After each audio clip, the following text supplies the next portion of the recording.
6 p.m. Pakistan Standard Time. Assalamu alaikum. This is Radio Pakistan. The news read by Hassan Gilani. First, the headlines. Information Minister says a high-powered Saudi business delegation will visit Pakistan within few days to hold talks for investment in various sectors. Army Chief has categorically stated that armed forces are fully prepared to cope with internal and external challenges. Pakistan has urged international community to hold India accountable for espionage in foreign countries in violation of international law.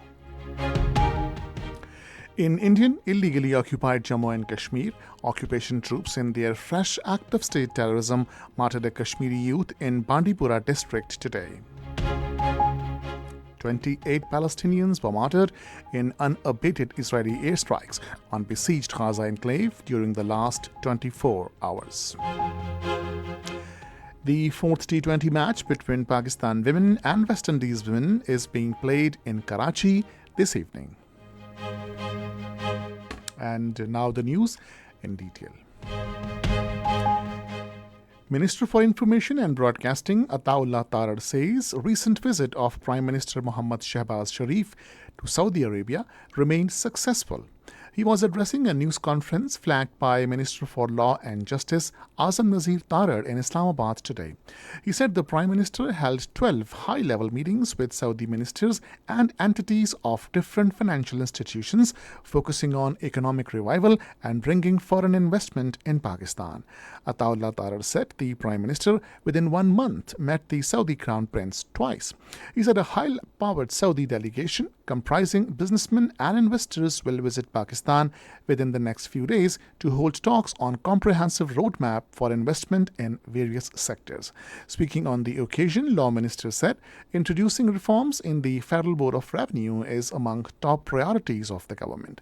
He said for the first time, sitting Parliament passed a law related to tax tribunals and tax-related cases which will expedite the process for settlement of these cases. Latest economic reports show a positive trajectory of Pakistan's economy with improved indicators in different sectors, especially agriculture. According to statistics for the current fiscal year by Asian Development Bank, State Bank of Pakistan and Bureau of Statistics, growth rate of agriculture sector remained more than 7% due to bumper produce of wheat, rice, corn and cotton. Pakistani rupee also appreciated against dollar and bullish trend was observed by Pakistan Stock Exchange. Due to increase in remittances sent by overseas Pakistanis, the current account increased by $619 million. Army Chief General Syed Nasim Munir has categorically stated that no compromise will be made over the defense of motherland and armed forces are fully prepared to cope with internal and external threats. Addressing the passing out parade of cadets at Pakistan Air Force Asghar Khan Academy Risalpur today, he said without a strong air force, a country is at the mercy of any aggressor. While lauding the professionalism of Pakistan Armed Forces, the Army Chief said PAF has always lived up to the expectations of the nation. He said Pakistan Air Force patrolled the airspace in all kinds of difficulties with unparalleled bravery and professionalism, and February 2019 is a great example for all of us. He asked the passed out cadets that they are the center of our hope, the guardian of the skies, and the guarantor of the regional unity. He said, we expect that the cadets will lead a life adorned with virtues of character, courage, and competence. General Syed Nasim Munir expressed the confidence that the passed out cadets will never hesitate to sacrifice for the defense, honor, and dignity of the motherland. Pakistan has urged the international community to hold India accountable for espionage in foreign countries that is in violation of international law. The call was made by Foreign Office spokesperson Mumtaz Zahra Baloch while responding to a question at her weekly news briefing in Islamabad today. She said Pakistan has already presented concrete evidence of involvement of Indian agents in the terror attacks inside Pakistan. Replying to another question, spokesperson said Pakistan urges India to ensure peace along line of control and desist from taking any action that may contribute to difficulties. To a question regarding Pak-Iran bilateral ties, Mumtaz Zahra Baloch said Pakistan will continue to strengthen cooperation with Iran, and the two countries have mechanisms to discuss counter-terrorism and security matters to ensure peace along Pak-Iran border. On Indian illegally occupied Jammu and Kashmir, the spokesperson said Indian brutalities could never quell the Kashmiri people's freedom struggle. About Gaza situation, the spokesperson reiterated Pakistan's support to Palestinian people and urged UN Security Council to impose immediate and permanent ceasefire in Gaza.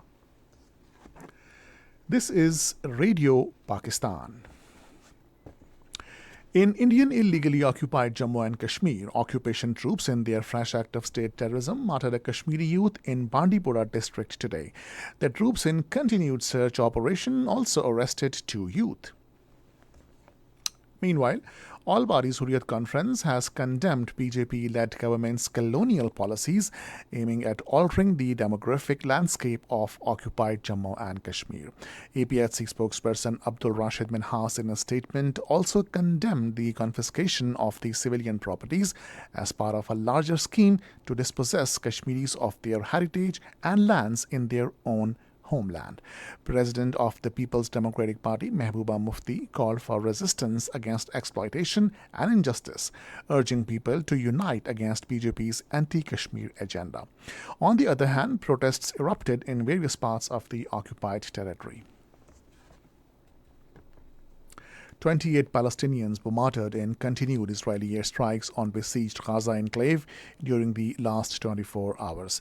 The health ministry in Gaza said martyrdom toll of Palestinians in Israeli aggression since October 7 last year on Gaza has now reached 34,596.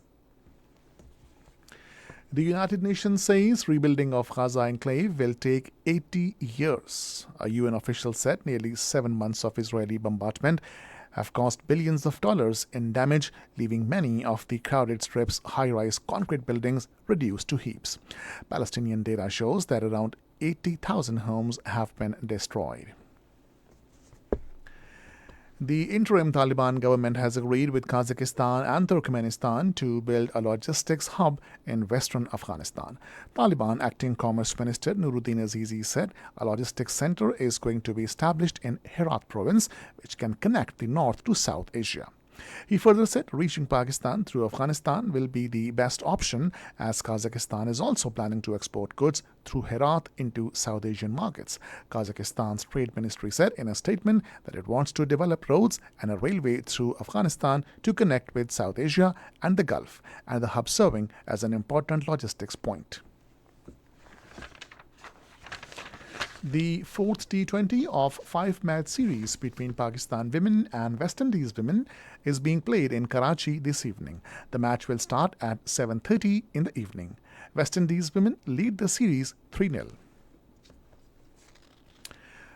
Selection Committee of Pakistan Cricket Board has announced an 18-member squad for forthcoming T20 series against England and Ireland.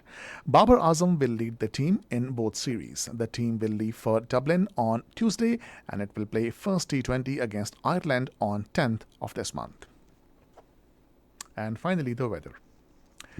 A rain, windstorm and thunderstorm is likely in Khyber Pakhtunkhwa, North and northwestern Balochistan, Gilgit-Baltistan, Kashmir and Potohar region during the next 12 hours.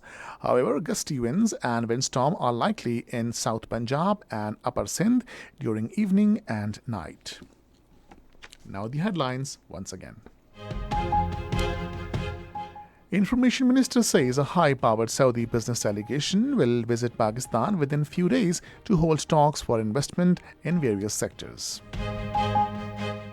Army Chief has categorically stated that armed forces are fully prepared to cope with internal and external challenges. Pakistan has urged international community to hold India accountable for espionage in foreign countries in violation of international law. In Indian illegally occupied Jammu and Kashmir, occupation troops in their fresh act of state terrorism martyred a Kashmiri youth in Bandipora district today. And that is the end of the news. For more news and analysis, log on to our website radio.gov.pk and also watch live video streaming of our bulletins on the link facebook.com/Radio Pakistan News Official.